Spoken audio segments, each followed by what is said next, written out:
My name is Olivia. If you had asked me a couple of years ago how I imagined my wedding day, I would have painted you a picture filled with love, warmth, and a groom who looked at me like I was his universe. As fate would have it, my reality didn't quite align with my expectations. I stood at the altar about to say my vows to a man who seemed like a perfect match on paper. Adam, an average guy with an average job who charmed me with his seemingly kind-natured and sense of humor. I wore a gown that took my breath away every time I looked in the mirror. Elegant yet understated, much like how I saw myself. My father had just walked me down the aisle, a moment we had both anticipated since I was a little girl. He kissed me on the cheek and took his seat next to my mother, who was already wiping away tears of joy. I turned to look at Adam. He was dressed in a traditional black tuxedo, but there was a look in his eyes that unsettled me. A distant, almost vacant gaze that failed to mirror the enthusiasm of everyone else in the room. "You look beautiful," he whispered to me, but his voice lacked conviction. I forced a smile and softly asked, "Are you okay, Adam? You seem a little off," he shrugged. "I'm fine, just a lot on my mind. Weddings are stressful, you know."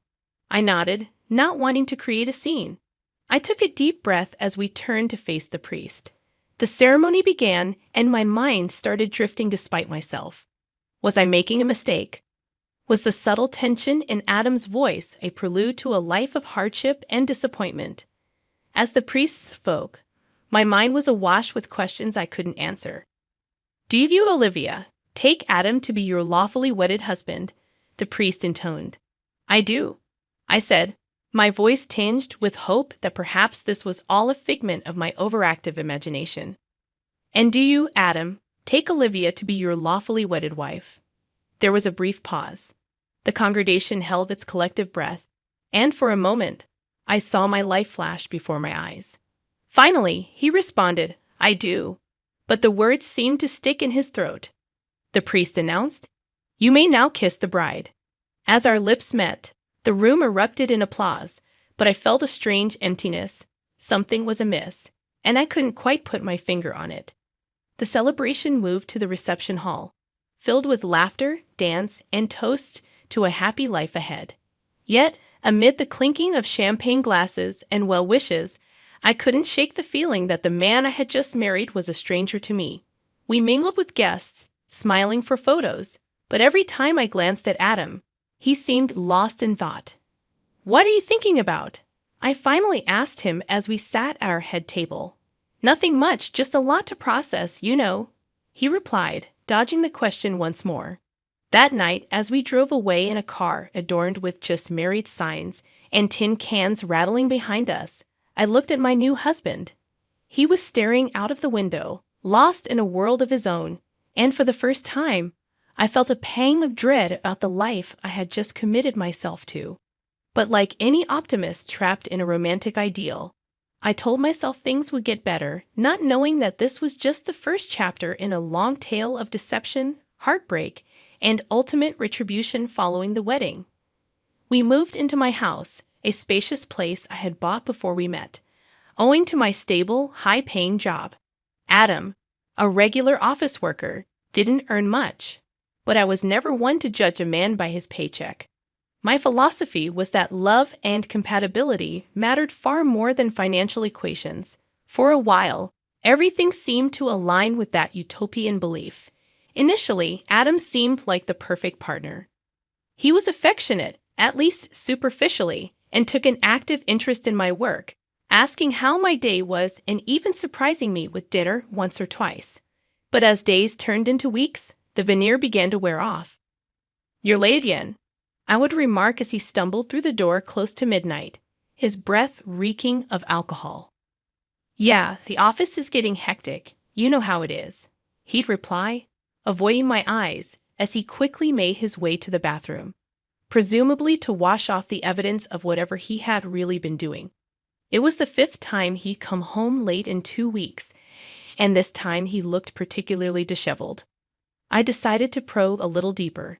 "Adam, is there something going on at work? You've been coming home late so often. I'm getting worried." He sighed as if annoyed by the question. "Look, Olivia, you wouldn't understand. It's office politics, meetings, deadlines. Don't stress over it. His dismissal didn't sit well with me. I have deadlines too, you know. I manage a whole team, but I still try to maintain a balance. Isn't that what we should both be striving for? Adam rolled his eyes. You're making a big deal out of nothing. Just let it go.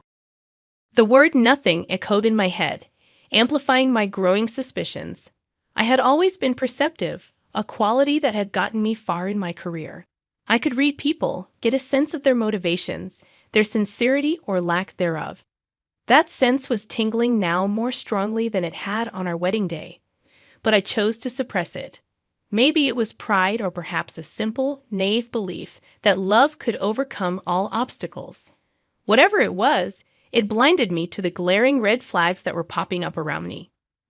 The man whom I had allowed to be my partner in sickness and in health was slowly becoming a stranger. His late nights at the office grew more frequent, and so did his irritability. The laughter and easy conversations that had once filled our home were gradually replaced by a tense silence. I found myself walking on eggshells, choosing my words carefully to avoid igniting another argument over the smallest of issues. Our physical intimacy dwindled too. Adam always had an excuse, whether it was stress from work or just plain exhaustion. But the worst part was the emotional disconnect. The man who had once talked about growing old with me seemed increasingly disinterested in even discussing how our day went. I didn't know then what was unraveling before me, but what was clear was that our honeymoon phase had unceremoniously ended, giving way to a harsh reality that I was yet to fully comprehend. When the 2 lines appeared on the pregnancy test, a surge of emotions overwhelmed me. I was excited, terrified, but most of all, hopeful. The idea of bringing new life into the world with Adam made my heart swell. I thought, maybe just maybe, this miracle would be the catalyst that reignited the love and affection that seemed to have dwindled between us. I waited for him to get home, rehearsing how I would break the news. I imagined his eyes lighting up, mirroring the joy I felt. I was so lost in these musings that I didn't hear him come in. When I finally realized he was there, sitting on the couch flipping through TV channels, I approached him with the pregnancy test hidden behind my back. Adam, can you turn off the TV for a second? I have something important to tell you, I said. He sighed and put the remote down. What is it now? With shaking hands, I revealed the pregnancy test. We're going to have a baby, Adam. Actually, babies. The doctor confirmed it's twins. The room fell silent. The expression on Adam's face was not what I had envisioned. Instead of joy or even a simple smile, what I saw was a strange mix of incredulity and, to my shock, annoyance. Twins? Are you sure? He finally said, breaking the silence that had thickened the air between us. Yes, the ultrasound confirmed it. Isn't it wonderful? I replied, my voice cracking as I sought to find some semblance of the happy reaction I had expected. His eyes narrowed as he spoke. Great, more mouths to feed. Those words landed like a punch in the gut. I stood there, staring at the man who was supposed to be my life partner, trying to understand how he could react so coldly to something so monumental. Adam, what's going on? This should be happy news for both of us. Why are you acting like it's the end of the world? I asked. Adam slumped back on the couch, running his fingers through his hair as if weighed down by some unbearable burden. Look, Olivia, this is a big deal. It's not just a happy new situation. It changes everything. I couldn't believe what I was hearing. Changes everything. You make it sound like our lives are ruined. These are our children, Adam, our family. He looked at me, his eyes void of the warmth and affection that had drawn me to him in the first place. I need time to process this, okay? I nodded, the lump in my throat making it hard to speak, as I walked away. I couldn't help but feel that the unwanted miracle of our unborn twins had just magnified the widening rift between us. For the first time, I began to truly worry about the kind of father Adam would be, the kind of family we would become. I went to bed that night, my mind swirling with a storm of uncertainties. The excitement I had initially felt was now tainted by Adam's unsettling reaction. I looked at my reflection in the bathroom mirror, my hand instinctively going to my still flat belly. Am I bringing my children into a broken home? I wondered. That night, I lay in bed, staring at the ceiling, Adam snoring softly beside me, emotionally distant as ever. The enormity of my situation settled over me like a dark cloud, and I found myself questioning not just my marriage, but the life that was growing inside me. It was the miracle I had always dreamed of, but one that had distressingly underscored the disquieting truth about the man lying next to me. The weeks following the revelation of my pregnancy were far from the blissful, love-filled days I had once fantasized about. As my belly grew, so did the chasm between Adam and me. The man who had promised to be my rock, my partner in this incredible journey, was nowhere to be found emotionally, or sometimes even physically. As my pregnancy advanced, the housework began to pile up. Floors needed sweeping, dishes gathered in the sink, and laundry formed an untamed mountain. One day, after I'd spent an exhausting day at work, Adam strolled into the living room, kicked his shoes off, and plopped onto the couch. Adam, can you please at least put your shoes away? I asked, struggling to keep the fatigue out of my voice. He scoffed. You're home all day. Why can't you do it? I was at work, Adam, and I'm carrying twins. A little help wouldn't hurt, I pleaded. He looked at me as if scrutinizing my words and then let out an exasperated sigh. Olivia, I don't have time for this. I've got to leave for another business meeting. Another one? You've been away for the last 3 nights. When do you plan on helping around here? I questioned. When you stop complaining, he retorted, grabbing his coat and heading for the door. The days became a series of these confrontations, each one more bitter than the last. His late nights grew more frequent, and when he was home, he became increasingly irritable. Arguments erupted over the most trivial matters, and more than once, he seemed almost disdainful of my pregnancy, as if it was an inconvenience he hadn't signed up for. It all came to a head one chilly fall day when Adam declared that the garden needed cleaning, and it was my job to do it. Despite being visibly pregnant and the temperature dipping, he locked me outside to make sure the work got done. I can't believe you're doing this, Adam. It's freezing, and I'm pregnant, I protested. You'll manage. It's not rocket science, he snorted, locking the sliding door behind him. While I was outside, teeth chattering and hands soiled from the work, I noticed through the window that Adam was packing a suitcase. I have to go on a week-long business trip, he said curtly when he finally let me back in, ignoring my disheveled, frozen state. You can handle things here, can't you? He asked, not waiting for an answer before leaving. During his absence, I stumbled upon the grim reality that half his belongings were missing. I scoured the house in panic and discovered the safe was empty. A total of $250,000 I had saved up over the years had vanished. My calls to him went unanswered. That was the last straw. As I sat there surrounded by the life we had supposedly built together, the walls felt like they were closing in on me. I was overwhelmed by a cascade of feelings, betrayal, hurt, but mostly a simmering, righteous anger. It was time to accept that our relationship was not a two-way street. It was a dead end, and I was the only one who had been bringing anything to the table, the love, the support, and now even my hard-earned money.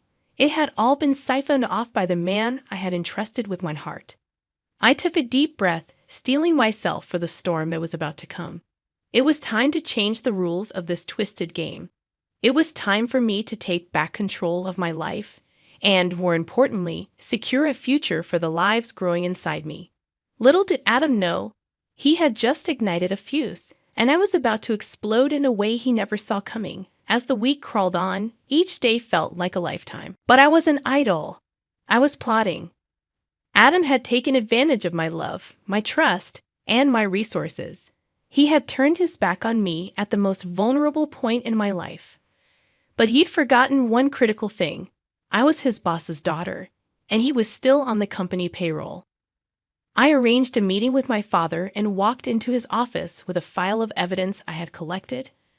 Late-night texts with unidentified numbers, receipts for luxury hotel stays when he was supposedly working late, and most importantly, bank statements that highlighted the missing $250,000.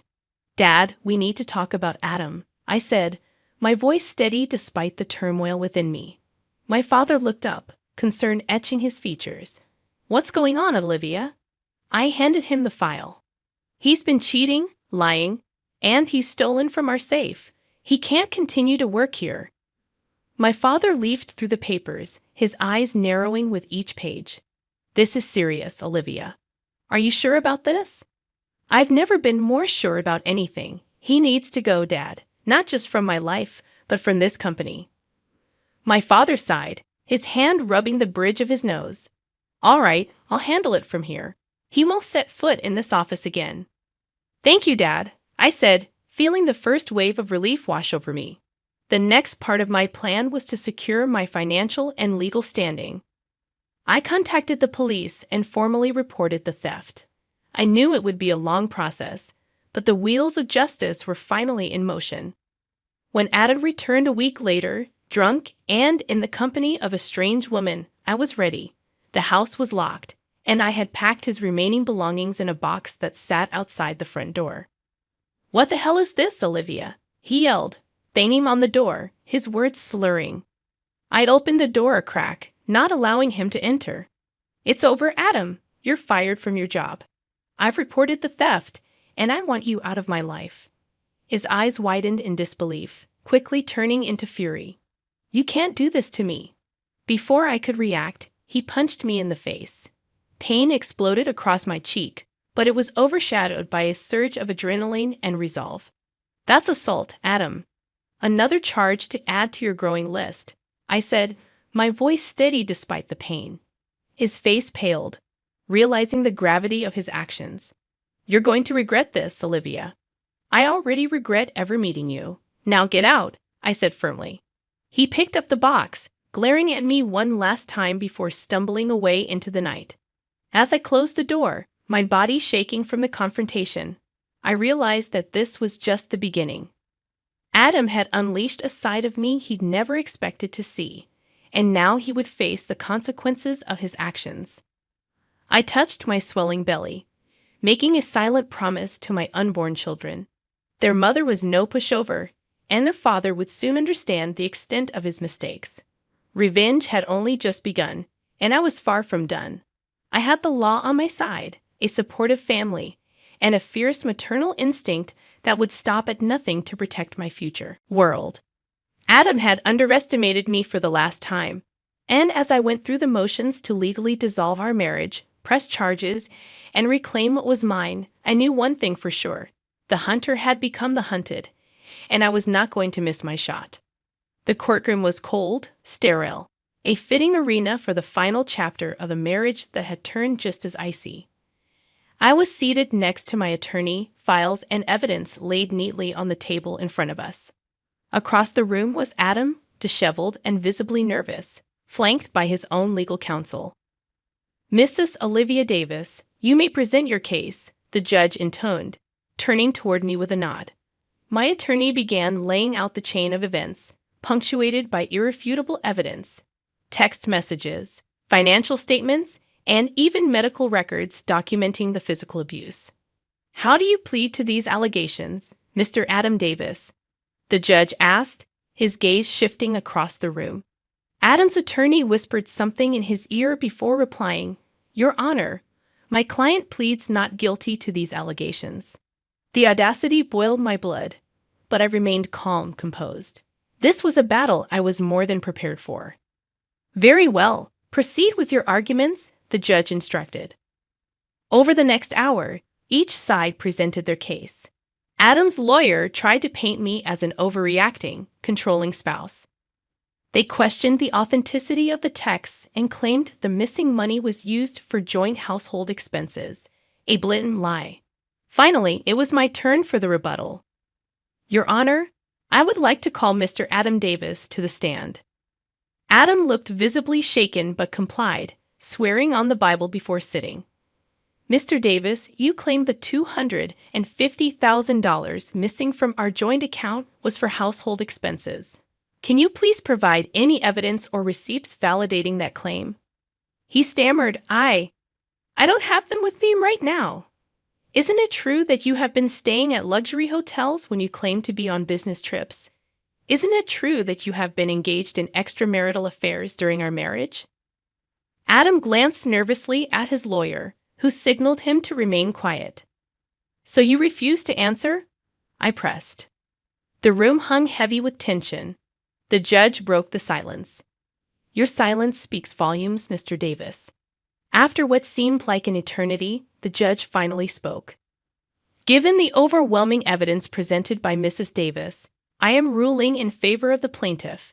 Mr. Davis, you are hereby required to pay $500,000 in damages for emotional and physical abuse, as well as for the theft of marital assets.